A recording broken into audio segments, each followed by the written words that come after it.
thank you for joining me, Lara Quee, for the Legal Genie podcast. As a former corporate lawyer and APAC head of business development for an international law firm, my mission with this podcast is to provide you with insights into the careers and lives of movers and shakers in the legal industry. Mentors are hard to come by, so by listening to these conversations, I hope that you will gain some valuable insights that will help you move forward in your career and personal life. I ask my guests to share their advice and experience with you. I ask them also to share about their mindset. As an executive coach, I work one-on-one with lawyers to grow their practice and self-confidence. I also run mastermind groups and business development accelerators designed to bring like-minded people together to learn, grow, and support each other. If you would like to learn more, please connect with me on LinkedIn or through my website. The details are in the show notes. Please rate and review the Legal Genie podcast to help us reach more people who may find it helpful. So let's move on to this week's episode. I hope that you enjoy the conversation.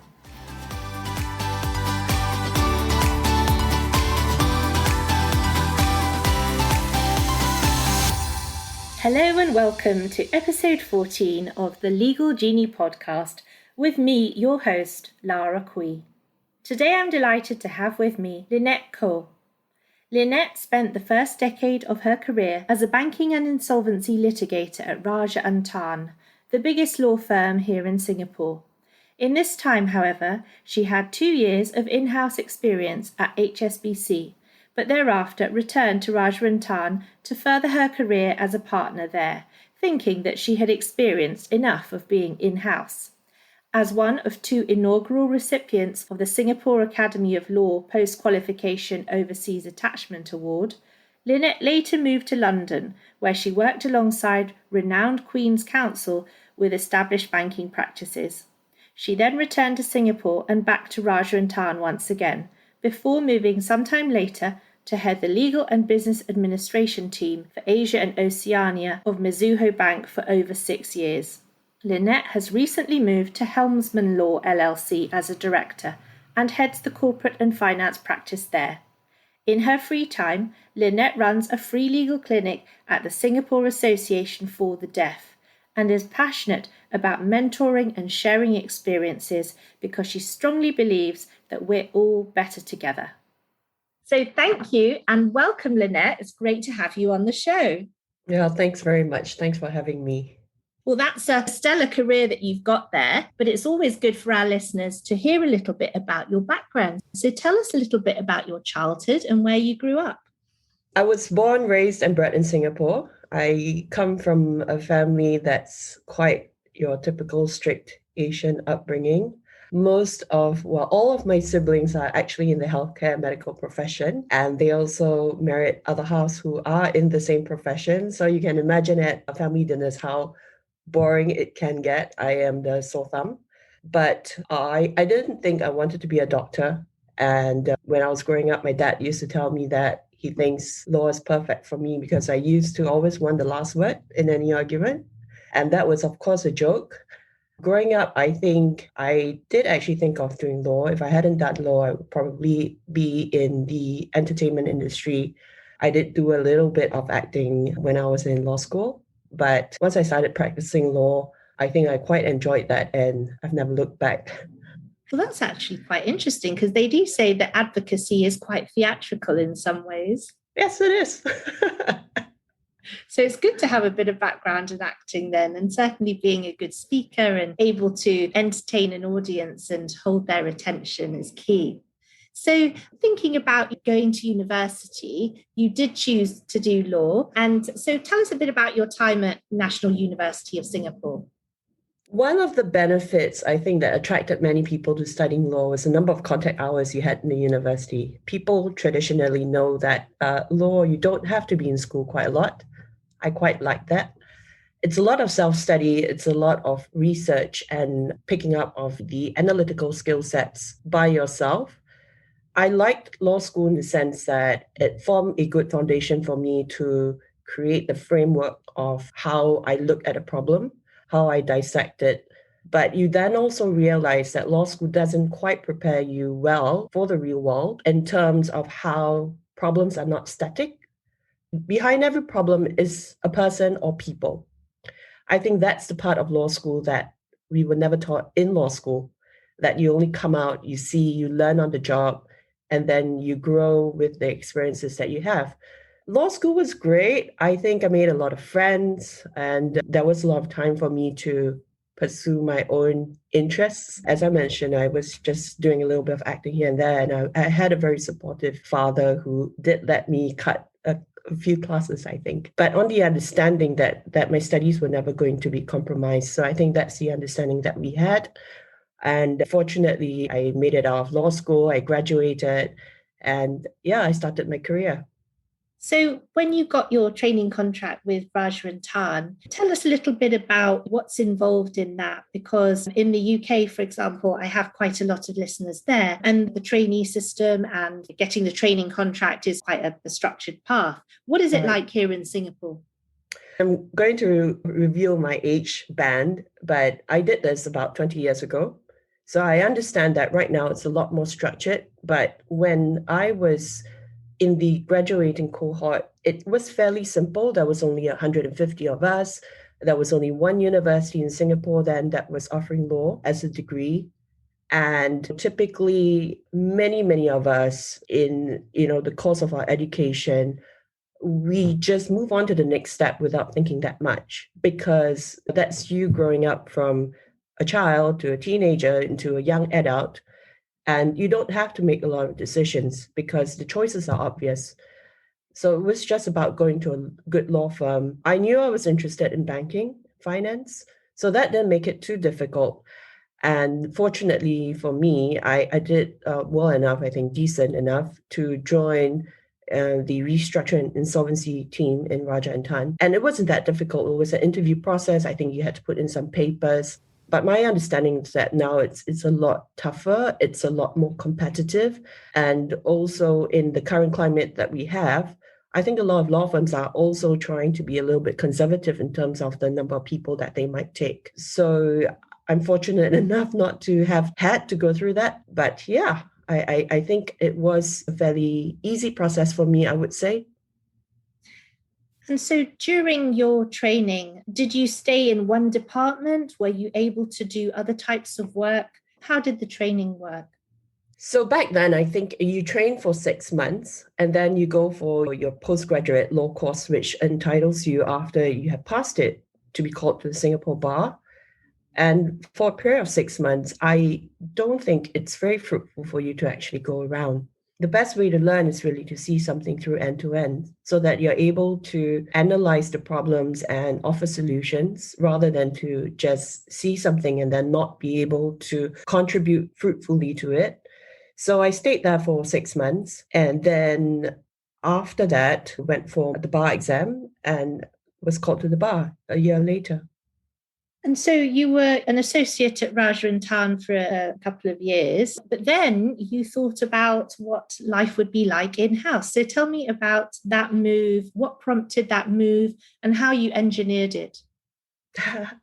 It wasn't so much engineered. I think I was there long enough as a junior lawyer to learn enough and kind of start taking a step back at what I wanted to do in terms of the longer term plan. And being in the restructuring insolvency team, it always meant that clients would look for you when things go bad, when deals go south. But I wanted to see how deals were made. I wanted to get the excitement of being happy rather than when you're at the end of a deal, everyone's frustrated, angry, sad. It's never really that positive. So I wanted to see how deals are created. And I thought the best way of doing it, it might be a bit challenging to actually do it within the organization. And the better way of doing it, I felt at that point in time, was actually to be within a bank where you're in the heart of the deal and you can actually see things as they progress. So I moved to HSBC for about 2 years. And at that point in time of my career, I was quite focused in that I didn't think I would stay in-house for an indefinite period of time. I knew I had to go there long enough so that I could learn and see a wide enough spectrum and hopefully take that knowledge with me back to Rajantan, which is where I went back to. And hopefully all those experiences make me a more well-rounded lawyer, puts me in a better position to advise clients, and it gives me a more end-to-end perspective of how a deal grows and dies, for example. Yeah, it sounds like you've seen the whole life cycle. So you went in-house to see the origins, the reasons behind the commercial realities, and then having also previously experienced actually what happens when things go wrong. Yes. And so you went back to Raja and Tan, and it's quite interesting that you chose to go back to the same firm and then armed with all the experience and insights. So when you were back there, how did you feel compared to when you had been there previously? I think there are a few different layers to this. The first one is the fact that I had acquired a lot more knowledge of how the deal germinates. I also was able then to also see this additional layer, which is what I had never seen before. So as an external counsel, you don't actually understand the deep workings of an organization, because the client that you deal with usually is the one that collects all the information, cleans it up for you, makes it relevant as best as possible before it's presented to you. But when you're in an organization, you are part of that process where you then understand that the fact gathering exercise is actually quite tedious because it involves the coordination and the knowledge base of many different parties. So as an external counsel, I never got to see that. What was beneficial, I felt, for me was that being part of that deal, I could then see a lot of issues that could be better handled by an external counsel, but for which they might not have access to because the person in the organization that they're dealing with might not think it's relevant. And therefore, that information was sifted out before the instructions were passed on to the external counsel. So I think this layer was very beneficial. And it therefore, when I got more work going back to Raja and Tan, there was always that inquisitive mind that made me think, is there another angle to this? Is the person I'm dealing with in the organization the right person that I'm speaking to? Is there someone else who should join this call? And I think all this is at the end of the day with the same goal of providing clients with the best solution, the most relevant solution in the shortest possible time. And I think for all lawyers, not just myself, that must always be the guiding principle that we try to run our cases by. So having that experience as the client has been invaluable to shape the way that you now act as their trusted advisor, because you understand what it's like to be in their shoes. And so when you went back to Raja and Tan, you returned as a senior associate, but you actually were made up to partner. So tell me a little bit about what was involved in making partnership there. Oh, that's quite a challenging question to ask, in the sense that I must say that my memory bank is not that great. It was quite some time back. But from what I can recall, it wasn't that lengthy in that sense, a process, or that there were that many hoops and basically hurdles that I had to get through. Consistently, I think if you do produce good work, your clients like you in the sense of you are giving them what they need. It was kind of, at least I think, to a junior partner stage, a natural progression. Obviously, if you're talking about from being a junior partner into an equity partner, that's a different ballgame altogether. I'm sure the considerations would be a lot tougher and a lot more challenging.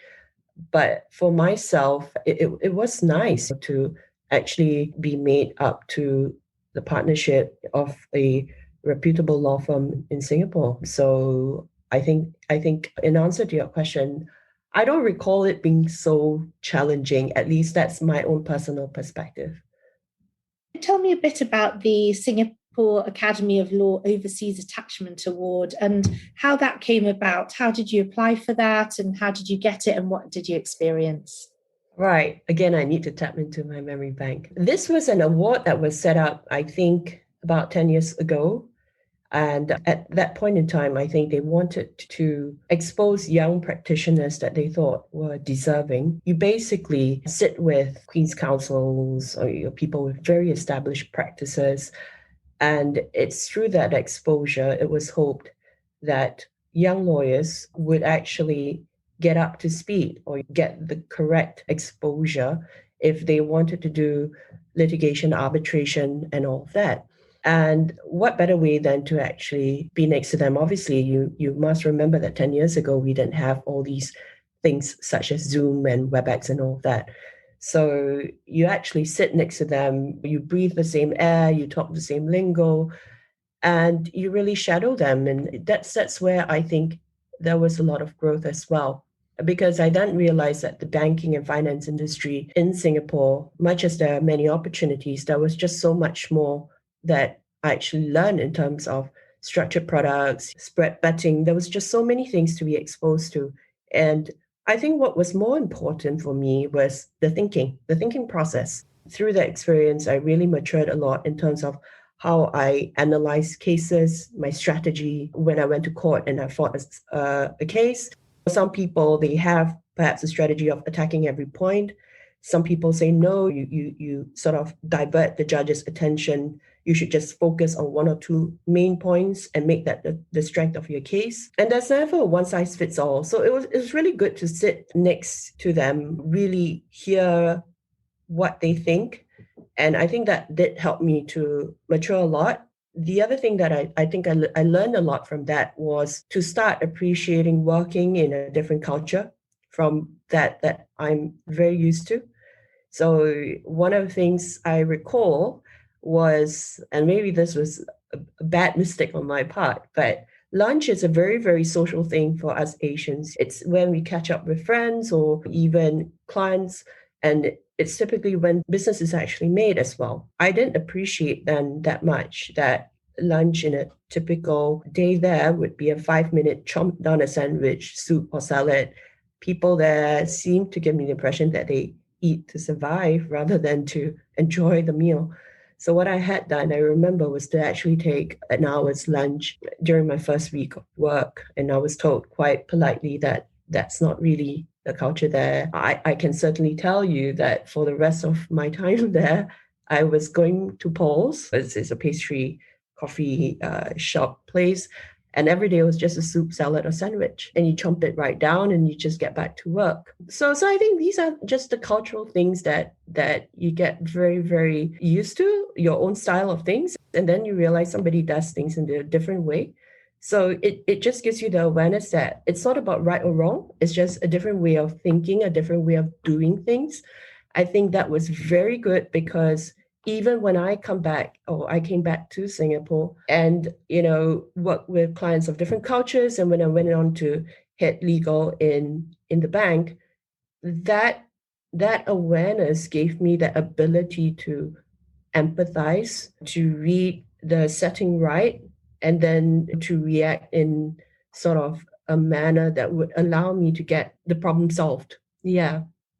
The overseas posting in itself, the cultural insights that you got, and obviously insights as well into the life of a barrister in London, which is steeped in tradition and wigs and gowns and oak paneling. And there's a wonderful atmosphere, isn't there?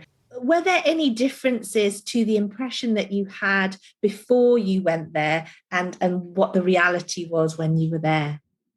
Certainly the first thing was that I thought I would be working in an office, but chambers typically you're in a house, so to speak. My irony right now is that I've moved to Helmsman and we are in a place that's akin to the chambers kind of setting where it's a shop house, 2 stories, and then it's a fairly open concept.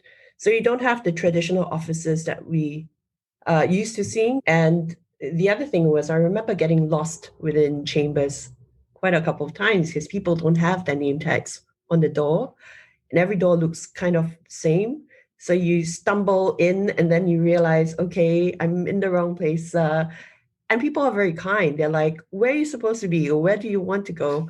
and they kind of know where you are supposed to be at, and they tell you maybe you want to go out and you make a right and then a left, and I think that's where you might actually want to be. Yeah, so I think it was daunting, I think, to be working alongside a Queen's Counsel.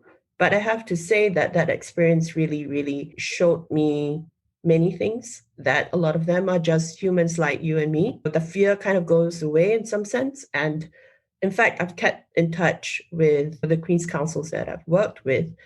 And one of them particularly remained like a mentor for me.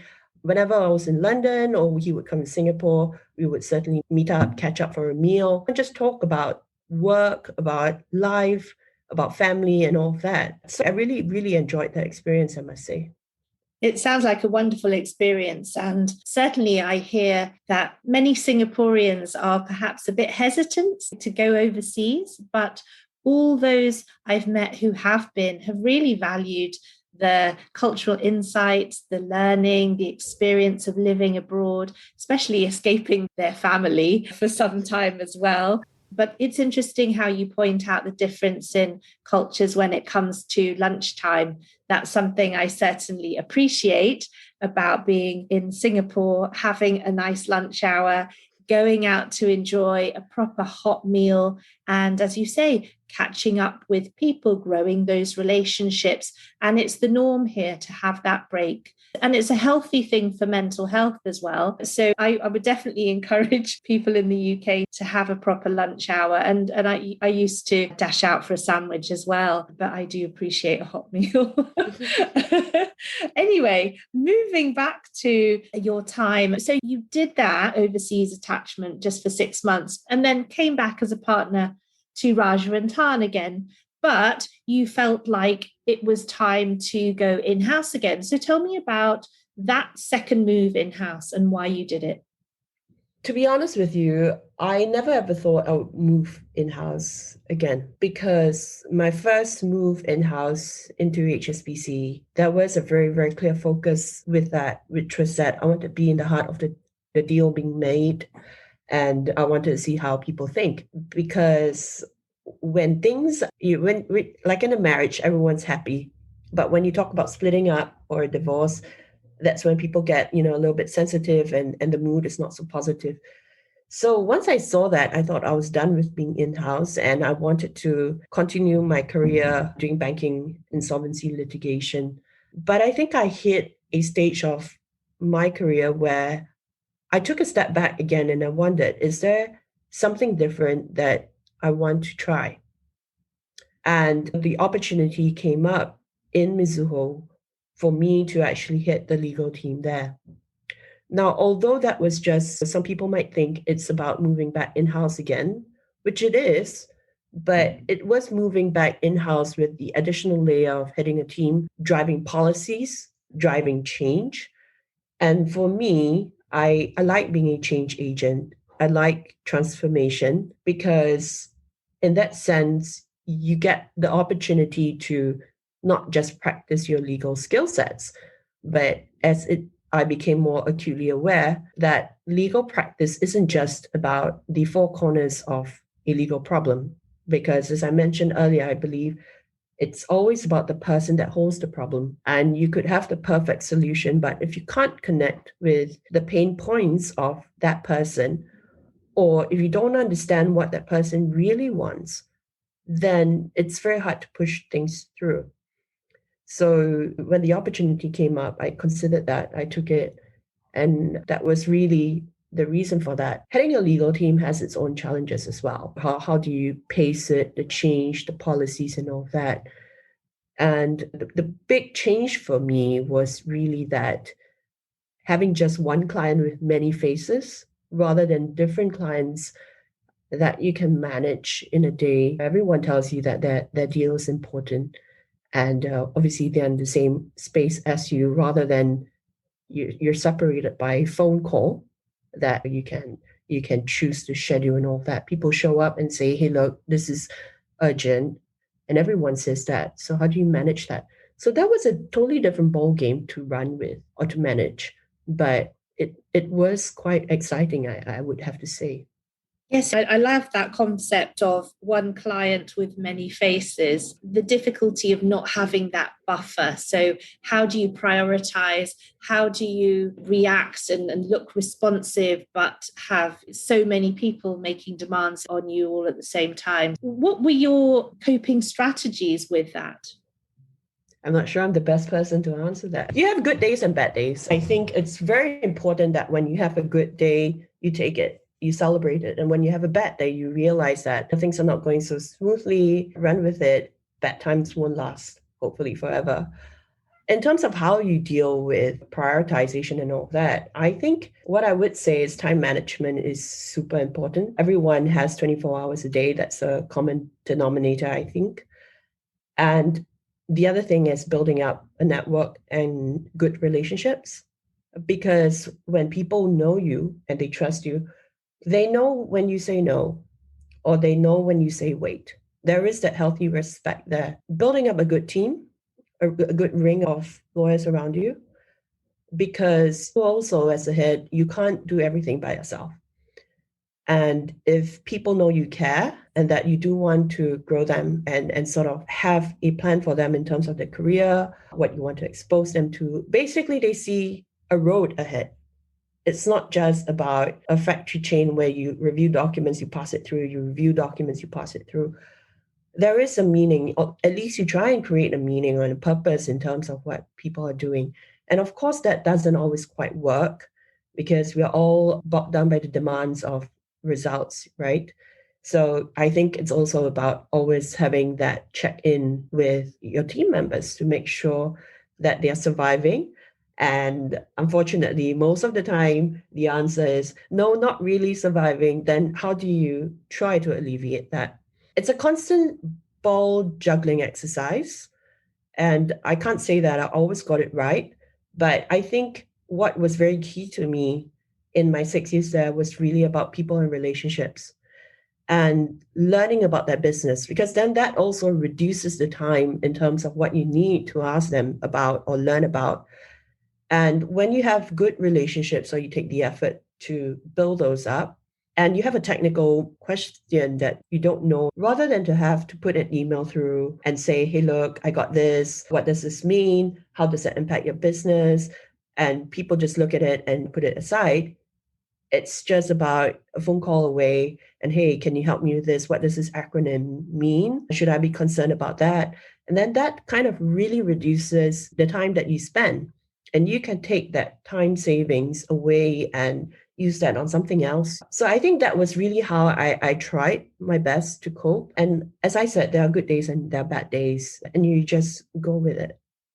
It sounds like your high level of emotional intelligence was quite key to managing your team and fostering a good coaching culture within your team, but also in building the relationships with your many faced client. So, building relationships with the bankers basically within Mizuho.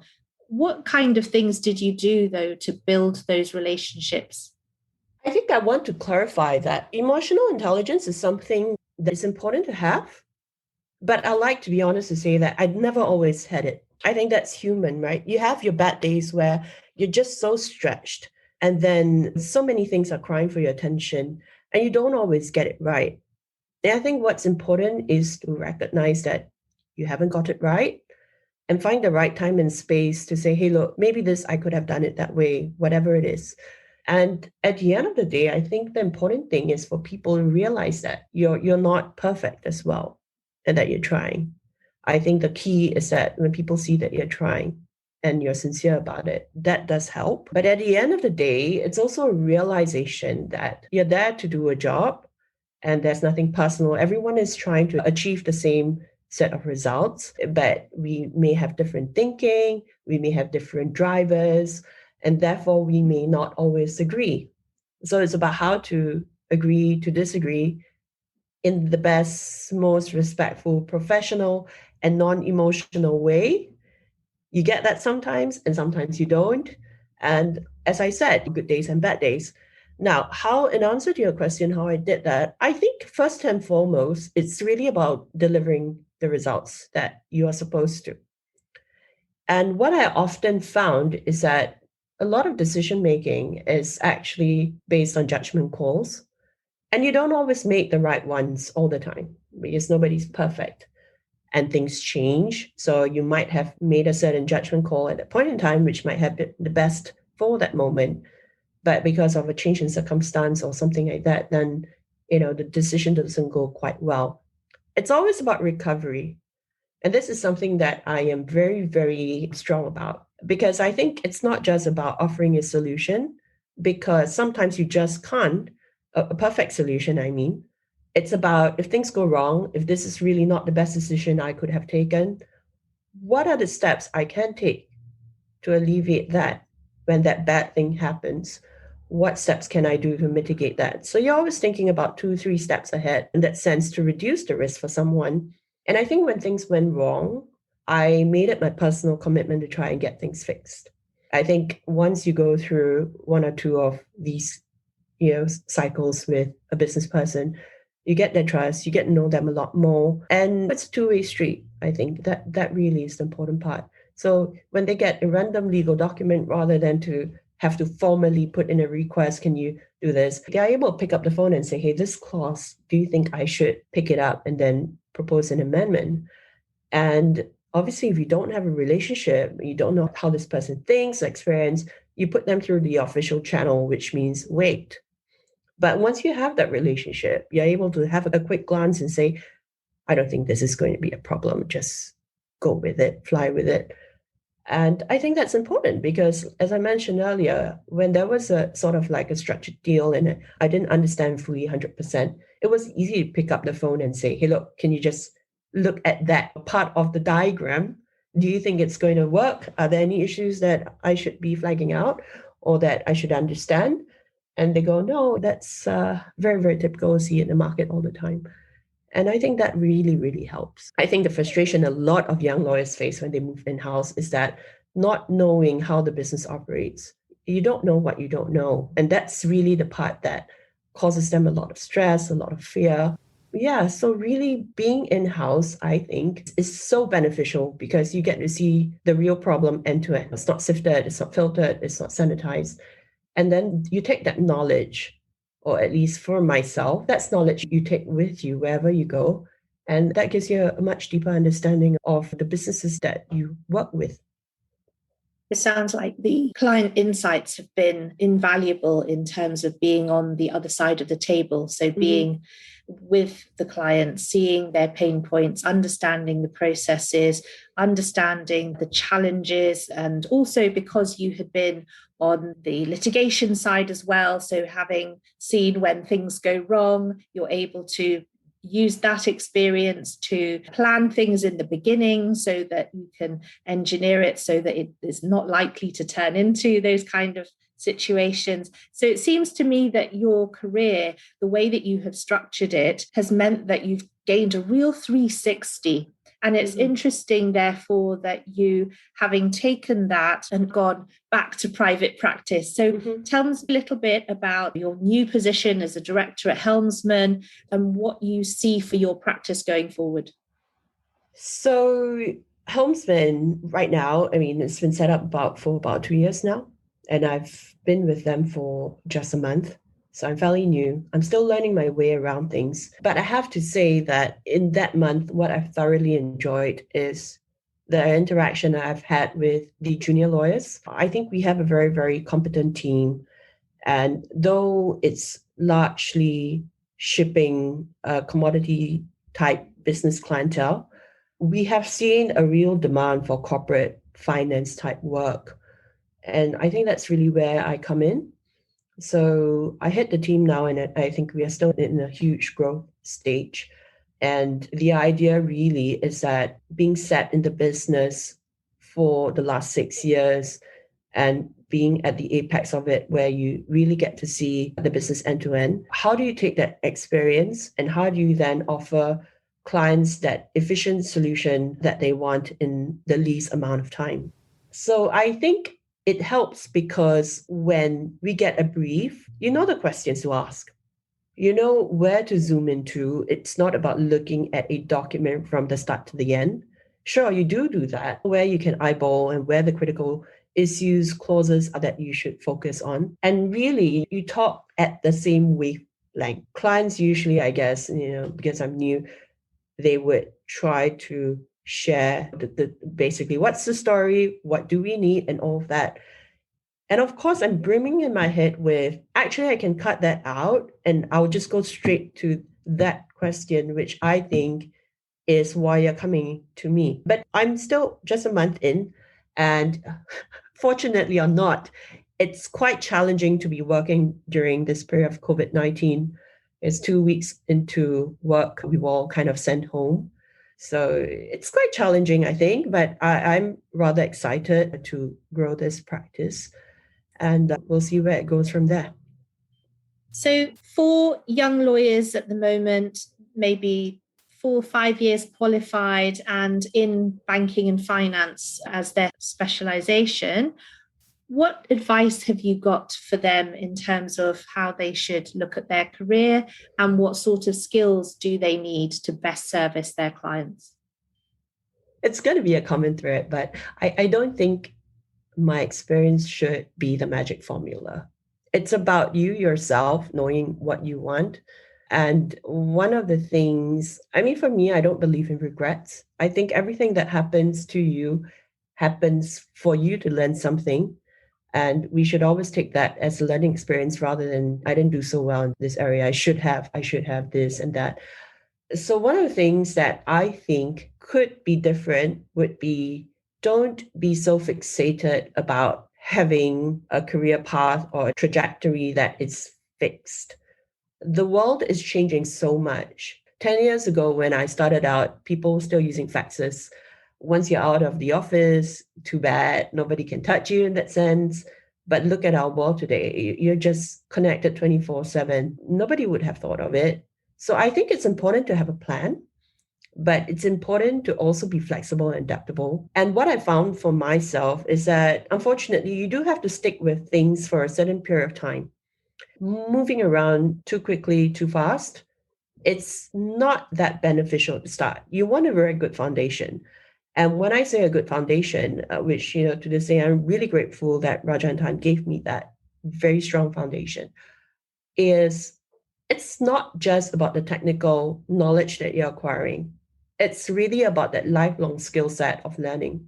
So if that is implanted in you, you then realize that as you progress in your career, whatever you do, whether you switch an industry, a type of practice, in-house, moving back to private practice or the other way around, it's that ability to learn and to absorb and to sort of digest and deliver. That cycle has to be honed and has to be perfected. Because then you realize that makes you a lot more mobile and a lot more able to maneuver. So I think don't think so much in, I want to be made a partner in this in X number of years.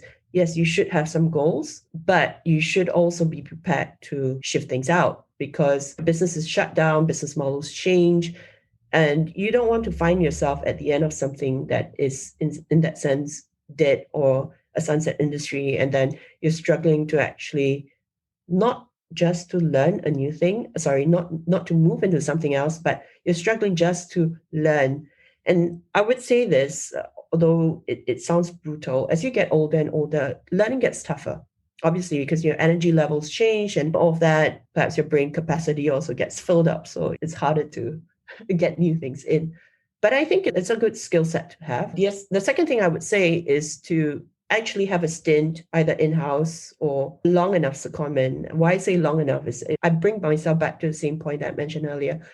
Going in-house to an organization for 3 months, that's just exposure, but then that's not really about learning something and seeing it end to end. Being in-house gives you the benefit of actually really understanding the problem end to end, seeing things so that when you go back to practice, for example, you know the right questions to ask.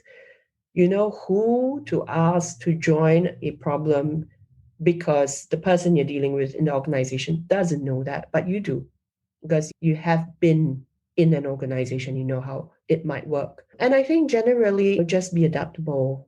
It's not just the law, right? It's just about living in this world right now. You just have to I don't know. I don't want to repeat myself, but it's really just about just going with things and always being open-minded, willing to try, and then adjusting.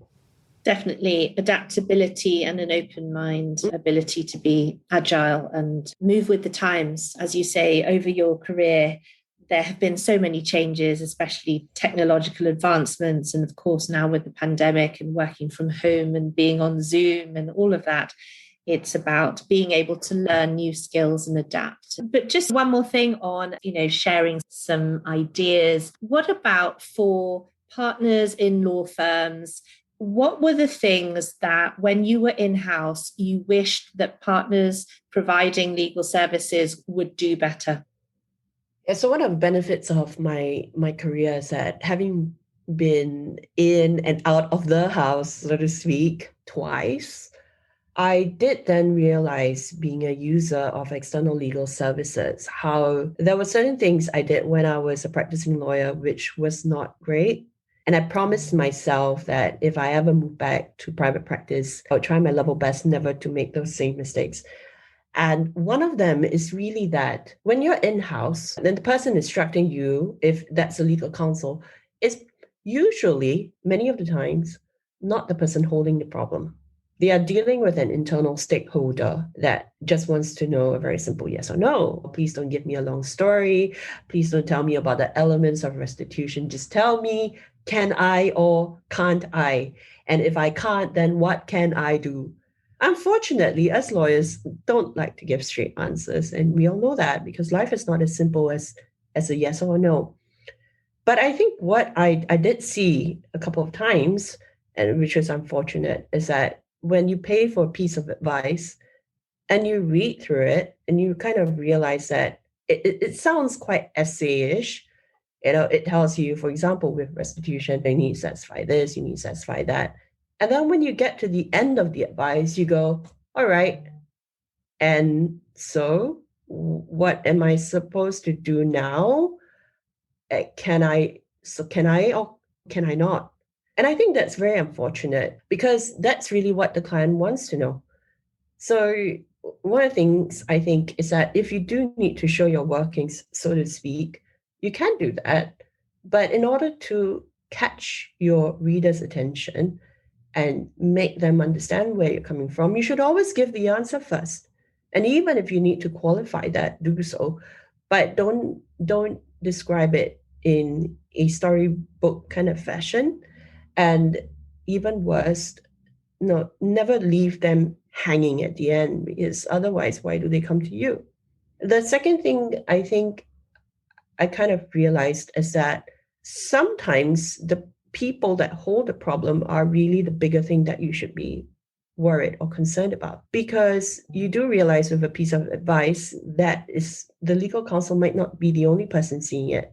There might be a business person that is a lot more senior than that person that's going to see it. And that person is probably not legally trained. So what is can get a little bit grating is that when you make the legal counsel explain your advice to the senior person, and when they get questioned and the answer is not in the advice, that's what makes them really upset, because then they have to come back to you. And sometimes you might make them look like they are not doing their job. So I think that's very useful to have in mind. Know who is the real audience that you need to make happy. And then when you provide your legal advice, always have that in mind so that you give the correct context, energy, time to that piece of advice that you're working on. This is definitely a common complaint that I've heard from in-house counsel, that private practice lawyers are very risk averse. And so they don't want to put their neck on the line by giving a clear statement of what needs to be done. But at the end of the day, for commercial reasons, the in-house lawyers need to know, is this yay or nay? And so, unfortunately, it is part of the job when providing that advice not to sit on the fence, but to say in the summary at the beginning of your reply, you asked me, can we do X? My reply is yes or no for these reasons, blah, blah, blah, blah. And as you say, I think it's really important that you emphasize that sometimes the client isn't the general counsel themselves. It is often stakeholders behind. And at the end of the day, your duty as the lawyer to the client, your client is that GC, and your duty is to make that GC look good to their client.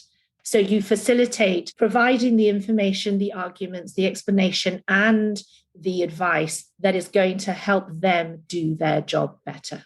And I think that's the message that is often lost. So I'm very pleased that you were able to emphasize that. In the interest of time, I know that you've given me so much time today.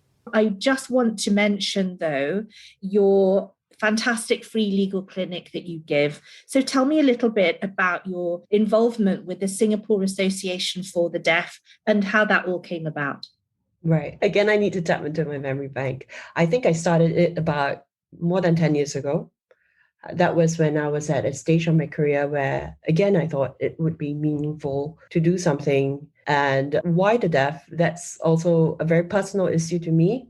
So I'm actually half deaf. I can't hear in my left ear, and that's something that I had since I was a child, probably, but was detected only when I was 8 through hearing tests in school. And I started volunteering with the deaf, and then I thought, what better way than to use my skill sets that I am very, very fortunate to have to help them. And I think deafness is something that is very different from other disabilities because it's not visible. And that's why it's very self-isolating. If you think about it, a person, for example, that is blind, you see it and you know how to help that person out in terms of they might need help getting around, or a person who is on a wheelchair. You see that, but you don't see a deaf person. And they are in our midst, and we assume that they can interact well with society, but there are limitations. And growing up as a child, even though I'm hearing, there were many challenges. I couldn't keep friends for a very long time because I would ignore them. I would answer totally irrelevant. And as children, you never question why. So I think that there were some social challenges for myself growing up. I'm very fortunate that I have a family that supported me as much as they could. And growing up there, my parents tried very hard to have me lead a very, very normal life. There were some just small things, like we would always ask the teacher to put me in the front row, even though I was quite tall. So there would be some kids who would actually ask, why you sat in the front row? You're not that tiny. And there were things like that. And I think when I started my legal career, to be honest, I was a little bit embarrassed and scared to let people know that I had this hearing disability. Again, the management in Raja and Tan were very, very supportive. I had to make minor adjustments. The old courthouse was very close to in the Padang where there's 4-lane traffic. So somehow my sound system isn't very good at regulating. It picks up the loudest noise or sound, and it matches that as what the average person is speaking at. So I do recall there was a time where a judge actually told me, Miss Koh, why are you raising your voice? And that made me so self-aware and self-conscious and embarrassed, of course. But you learn to cope with these things. And I think one of the things, again, I say no regrets, is that I think if I was able to have the courage to just share openly that, for example, I can't hear my left ear, can you sit on the right side and all of that, rather than, if you can imagine this, I think for our listeners, because you don't have a visual in front of you, but you actually have to turn your head over and move your face away from the judge to put your good ear next to a partner who was leading a case who needed your help. If I could, actually say, hey, look, could I sit here rather than then? Or that might have made things a lot easier.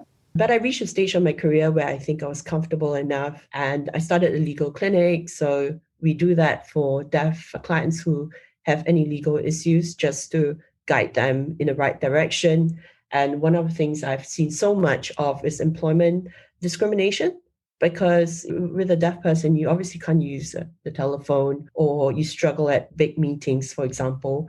And yeah, so it's always very, very heartening to help out, especially with something that I think I personally understand and experience and am very passionate about. Well, it sounds fantastic how you're helping people because you have a genuine understanding of the challenges. So being able to really understand what things are like and to really help them and use the law, use your skills, your legal skills to help people is wonderful. And thank you so much for your volunteering to do that. It takes a lot of your time, and as being someone who's already busy, but volunteering and giving back in that way is definitely admirable. And I applaud you for that. So thank you so much for sharing with us today and being on the show. Thank you so much for having me.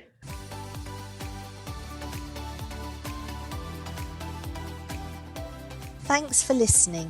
If you've enjoyed this episode of the Legal Genie podcast, please go to Apple Podcasts and give it a rating and review to help others find it. Please do subscribe so that you don't miss the next exciting episode of the Legal Genie podcast. Thanks for listening. Have a magical week ahead.